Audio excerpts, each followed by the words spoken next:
여러분, 예수님 믿는 사람은 행복한 사람입니다. 한번 물어보겠습니다. 그럼 예수님 믿기 전에 바울은 행복한 사람이었을까요? 그는 철저한 유대 율법주의자로 살던 사람입니다. 자기 생각에 그것이 옳다고 믿었습니다. 그때 그는 행복한 사람이었을까요? 예수님의 이름을 대적하는 일에 최선을 다하며 살던 그는 행복했을까요? 많은 성도들을 옥에 가두고 죽이고 찬성 투표를 하고 회당에서 예수님 믿는 사람들을 박해하고 벌을 내리고 강제로 예수님을 모독하게 하는 말을 하게 만들었던 그 사역이 가득한 얼굴로 외국성에까지 가서 그리스도인들을 박해하는 열심히 있었던 그는 행복한 사람이었을까요? 그때 스스로는 행복하다고 착각했을지 몰라도 만약 바울이 예수님을 만나지 못한 채 평생을 그렇게 살다가 죽었다면 그는 영원한 형벌에서 지난날의 삶을 후회하며 한탄하며 그러했을 것입니다. 예수님 만나기 전에 바울은 자기 생각에 이게 옳다고 믿어서 신자들을 박해하는 일에 열심히 많았습니다. 오늘 우리가 사는 시대에도 사람들은 각기 자기 생각에 옳다는 신념을 가지고 삽니다. 그래서 자세히 알아보지도 않고 함부로 말하고 비난하고 정죄하기도 합니다. 지금 우리 시대에도 자기 소견에 옳은 대로 행동하는 사람들이 얼마나 많습니까? 어제 서울시청 앞에 있었던 동성애 퀴어 축제, 어떻게 그게 축제가 될 수 있습니까? 하나님의 눈물이 전 느껴지는 것 같아서 가슴이 너무 아팠습니다. 여러분, 이 시대는 하나님을 잘 생각하지 않습니다. 하나님을 뺀 무신론의 신념으로 사는 사람들이 많은 이 시대에 여러분, 행복하십니까? 행복하셔야 됩니다. 하나님 안에서, 예수님 안에서, 성령님의 도우심으로. 오늘 성경은 우리에게 말씀하고 있습니다. 하나님 없는 사람은 사탄에 묶인 사람이다. 한때 철저한 율법주의자였던 바울은 사탄의 권세에 묶여있지만 스스로는 하나님의 일을 열심히 하고 있다고 착각하며 살았었습니다. 그랬던 그가 부활하신 예수님 만남으로 하나님께 돌아오게 되었고 하나님의 은혜 속에서 소명을 받았고 예수님의 증인된 그 소명을 위하여 열심히 달렸습니다. 다메섹에서의 체험 이후에 바울은 복음 증거하는 일에 충실하게 살았습니다. 그것 때문에 때로는 불이익이 있지만 감사했어요. 그것 때문에 때로는 감옥에 갇혔지만 하나님께 영광 돌렸어요. 바울은 상황과 환경과 상관없이 그를 격려해 주신 예수님의 말씀 붙들고 끝까지 믿음의 경주를 달려가면서 행복한 인생을 살았습니다. 그가 이렇게 얘기합니다. 믿는 자 안에서 모든 것을 할 수 있느니라. 바울이 가이사랴에 갇혀 있을 때에 베스토가 그를 아그리빠 왕을 비롯한 고위층들을 불러 모은 그 자리에 바울을 불러내었습니다. 바울을 제외한 사람들은 이 상황을 하나의 놀이거리로 생각하고 있었습니다. 물론 베스토는 황제에게 보낼 보고서를 조금 더 보완하기 위한 자료를 얻기 위하여 바울을 불러내었다고 말했지만 한편으로 그 또한 지체 높은 손님들에게 즐거움을 제공해주고 싶은 목적 또한 가지고 있었어요. 그런 자리에 불려나온 바울이 그 자리를 예수님을 증거하는 자리로 바꿉니다.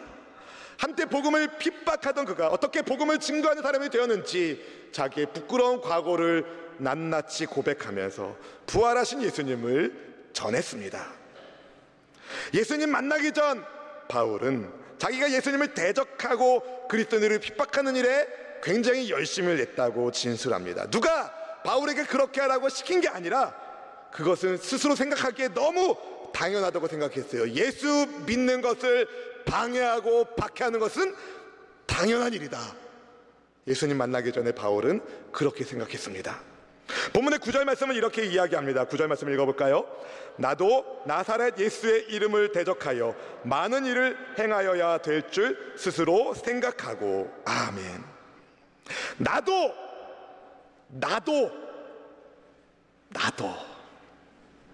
나사렛 예수의 이름을 대적했다. 예수님 만나기 전 바울은 다른 유대인들처럼 예수님의 이름을 대적하는 일에 앞장섰어요. 꼭 해야 되는 일이라고 생각했습니다. 생각만 한 게 아니라 실제로 행동했습니다. 예수님의 이름을 대적하는 일을 위하여 많은 일을 했어요. 어떤 일을 했는지 본문 10절 11절 말씀을 함께 읽어보겠습니다. 예루살렘에서 이런 일을 행하여 대제사장들에게서 권한을 받아가지고 많은 성도를 옥에 가두며 또 죽일 때에 내가 찬성 투표를 하였고 또 모든 회당에서 여러 번 형벌하여 강제로 모독하는 말을 하게 하고 그들에 대하여 심히 격분하여 외국성에까지 가서 박해하였고. 바울이 어떻게 살았다고 말합니까? 많은 성도들을 옥에 가두었다. 성도들을 죽일 때에 찬성 투표를 했다. 회당 돌아다니면서 예수 믿는 것들을 잡아내서 그들의 입에 예수를 부인하게 하는 말을 하게끔 강제적인 일들을 했다. 죽음의 위협 앞에서도 자기 신앙을 지키고 있는 성도들의 믿음을 무너뜨리기 위하여 바울은 수단과 방법을 가리지 않았던 인물이었습니다. 남다른 열정을 가지고 외국성에까지 가서 다메섹에까지 가서 기독교인들을 핍박하려고 했던 그런데 다메섹에 가는 길에서 그는 전혀 예상하지 못한 만남을 갖게 됩니다. 바로 그가 방해하고 회방하는 예수님의 이름의 주인공 되시는 예수님을 만나버린 겁니다. 그때는 정오 무렵이었어요. 여러분, 유대인들에게 정오는 일하는 시간이 아닙니다. 쉬는 시간이에요. 일손을 잠시 멈추고 잠깐 쉬는 시간이 정오 시간입니다. 너무 태양빛이 뜨겁기 때문에 쉬는 시간에. 그런데 바울은 이 예수님 믿는 사람들을 핍박하는 그 열정에 사로잡혀서, 쉽게 얘기하면 사단에게 사로잡혀서 그리스도인들을 잡아가는 일을 위하여 뜨거운 정오의 태양빛을 마다하고 달려가고 있었습니다. 그런데 갑자기 해보다 더 찬란한 빛이 바울과 그의 일행들을 뒤덮은 거예요.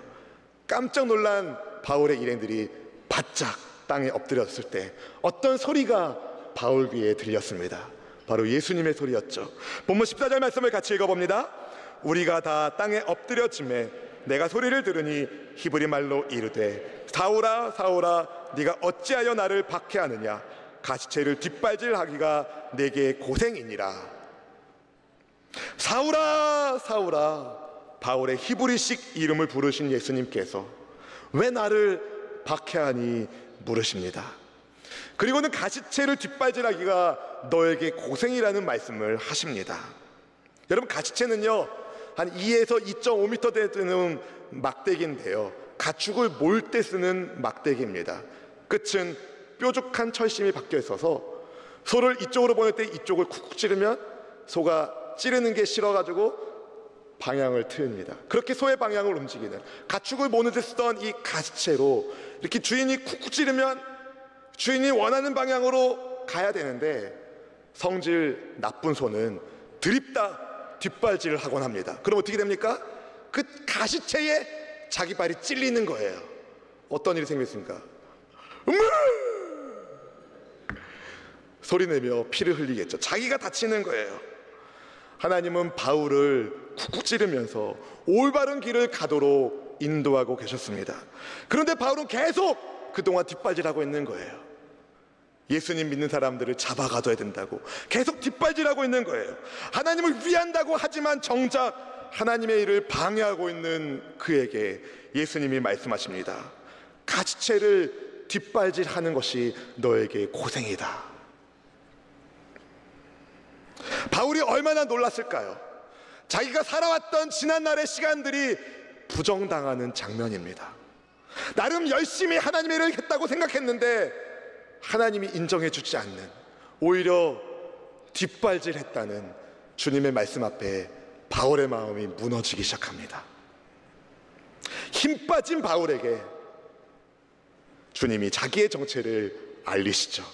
나는 네가 박해하는 예수다. 본문의 15절 말씀을 함께 읽어봅시다. 15절, 내가 대답하되 주님 누구시니까? 주께서 이르시되 나는 네가 박해하는 예수라. 아멘.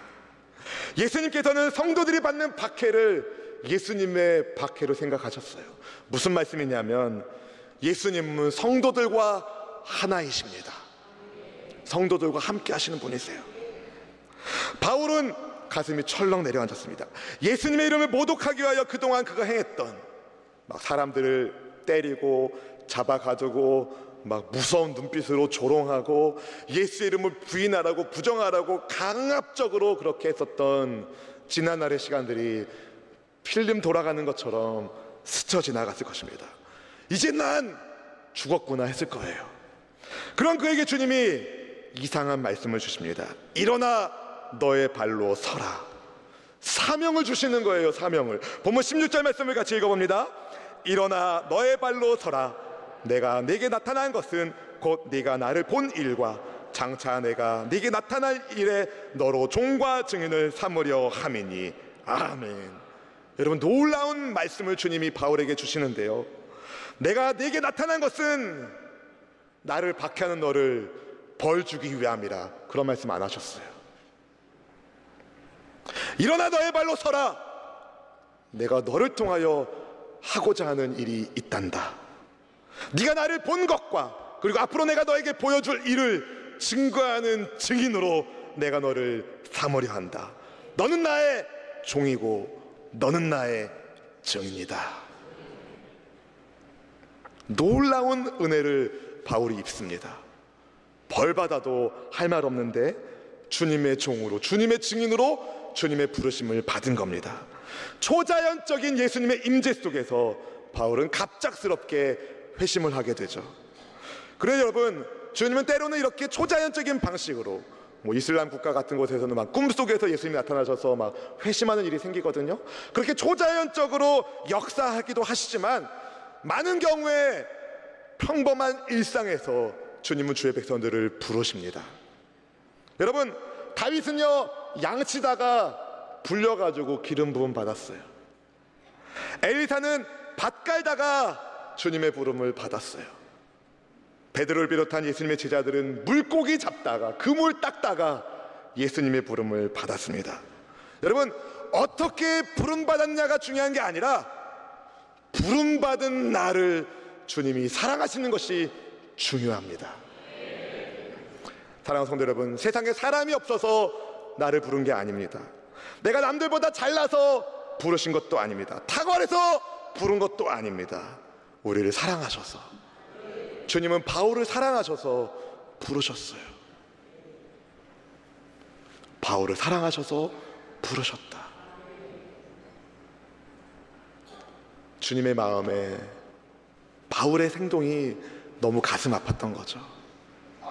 사랑하는 성도 여러분, 주님은 여러분도 사랑하십니다. 바울을 부르신 하나님께서 오늘 저와 여러분을 불러 부활의 주 예수님을 믿게 하셨습니다.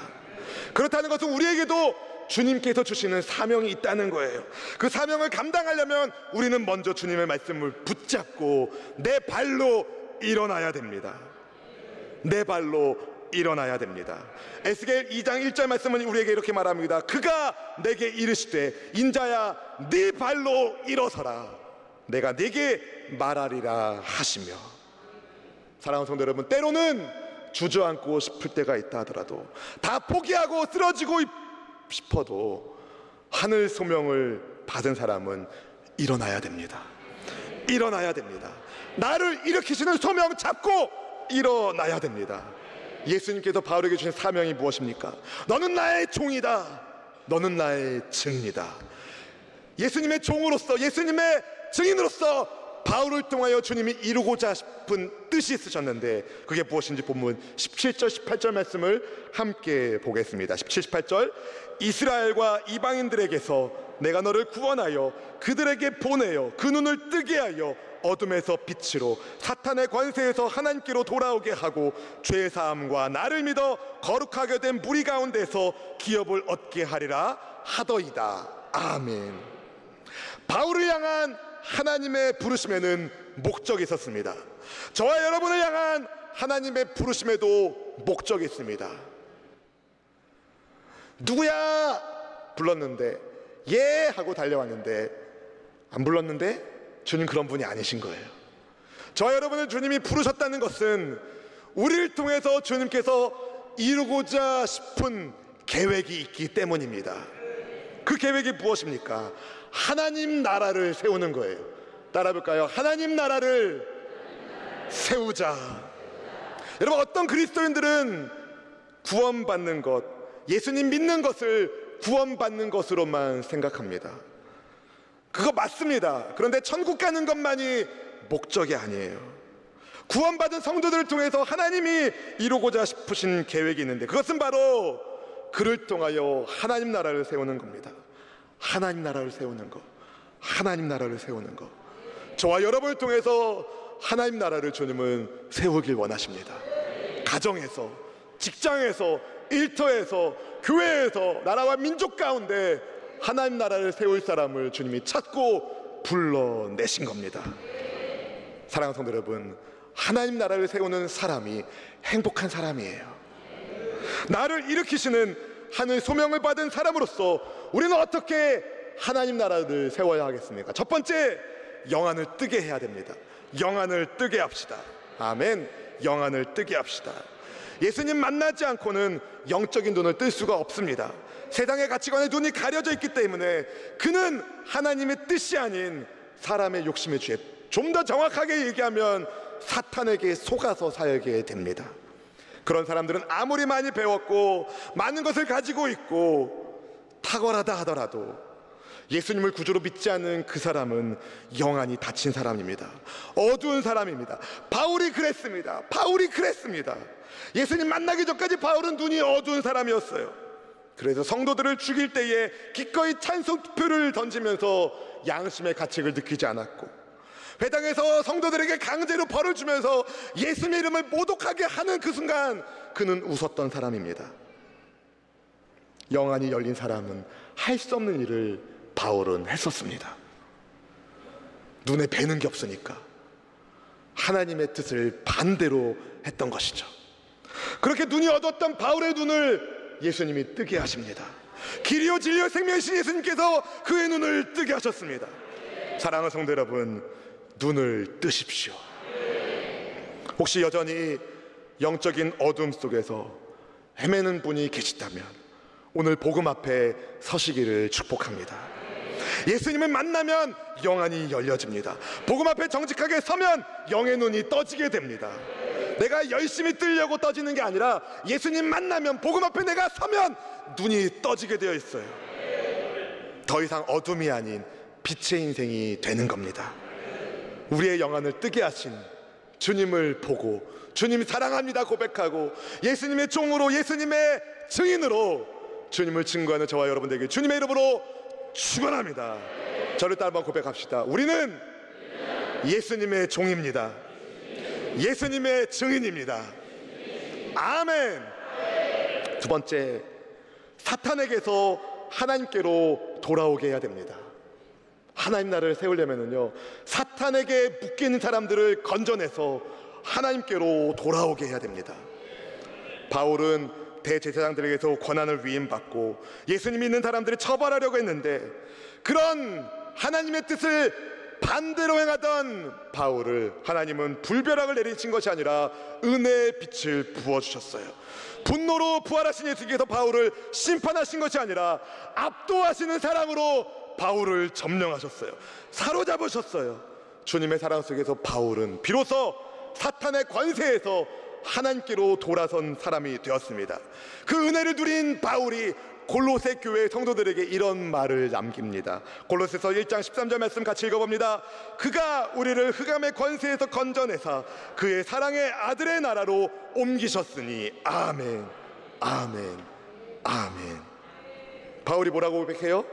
흑암의 권세에서 나를 건져내셔서 그의 사랑의 아들의 나라로 옮기셨다.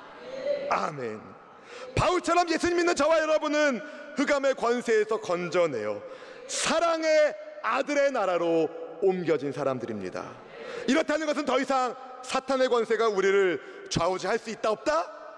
없다는 거예요. 없다는 거예요. 여러분, 주님의 보혈로 사탄의 권세를 깨셨기 때문에, 속박을 끊어내셨기 때문에 더 이상 사탄의 힘이 우리를 지배하지 못합니다. 믿음 안에서 담대하십시오.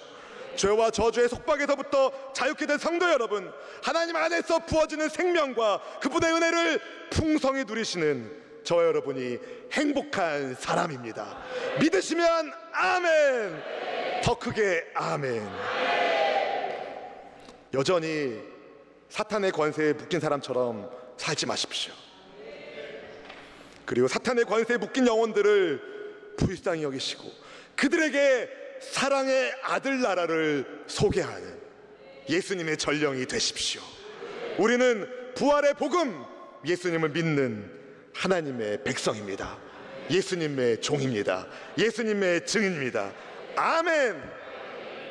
그 다음에 우리가 어떻게 하나님 나라를 세우는가? 세 번째는요, 죄사함을 받고 거룩한 무리에 동참하게 하는 것입니다. 죄사함을 벗고 이게 끝이 아닌 거예요. 죄사함을 벗었으면 거룩한 무리에 동참해야 됩니다.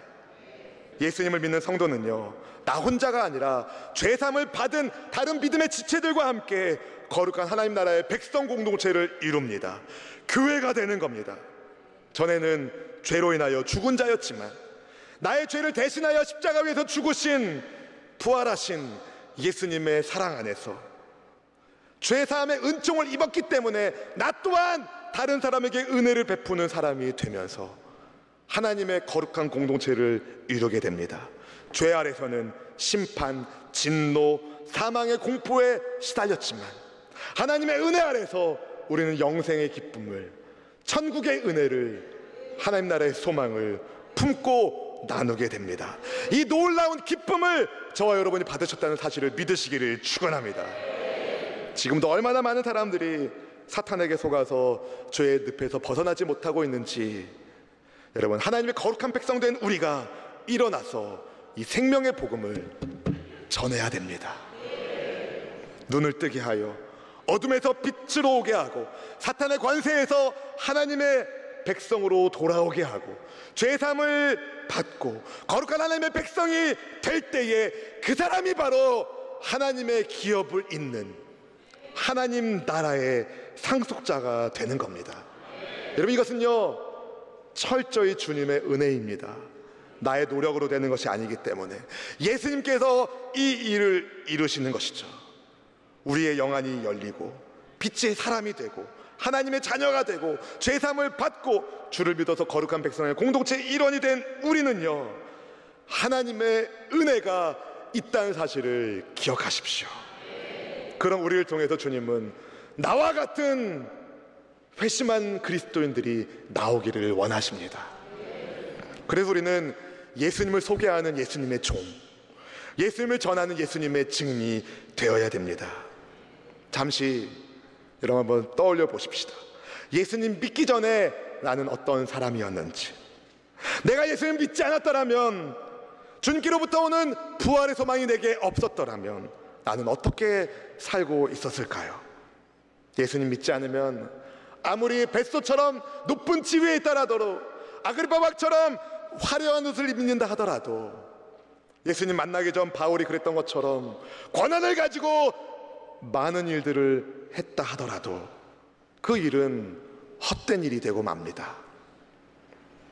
오늘 말씀을 뒤집어 생각하면, 예수님 믿는 사람에게 주시는 하나님의 은혜를 뒤집어 생각하면 예수님 믿지 않은 사람들의 상태는 이렇습니다. 눈이 어둡습니다. 앞이 캄캄합니다. 어둠이 역사합니다. 사탄의 권세 아래 있습니다. 죄를 지으면서 불량한 무리들과 함께합니다. 그 인생을 어떻게 행복한 인생이라고 말할 수 있겠습니까? 여러분, 예수님 믿을 때 죄사함을 얻습니다. 예수님 믿을 때 하나님의 형상을 회복합니다. 거룩하게 된 하나님 나라의 백성의 일원이 됩니다. 일어나 네 발로 서라. 주님의 그 말씀을 붙잡고 일어나십시오. 아멘하며 일어나십시오. 여러분, 내게 주신 하나님의 소명은요, 한 가지로 요약할 수 있어요. 예수님을 잘 믿어라. 사랑하는 성도 여러분, 저는 날마다 주님 앞에 기도합니다. 주님, 제가 예수님 잘 믿는 목사 되게 해주십시오. 왠지 아십니까? 기도하지 않으면요, 욕심이 나오는 거예요. 기도하지 않으면요, 눈이 어둡게 되는 거예요. 여러분, 기도하셔야 됩니다. 예수님 잘 믿게 해달라고 날마다 기도하셔야 됩니다. 그리고 날마다 예수님의 말씀을 읽으셔야 돼요. 말씀대로 삶을 경영하십시오. 내 생각, 내 방식, 내 뜻이 아닙니다. 하나님의 말씀의 지시함을 받아서 따라가십시오. 가시체를 뒷발질하지 마시고 주님과 함께 나아가는 하나님 나라를 세우는 저와 여러분 되길 주님의 이름으로 축원합니다. 다시 한번 저를 따라 고백합시다. 우리는 예수님의 종이며 우리는 예수님의 증인입니다.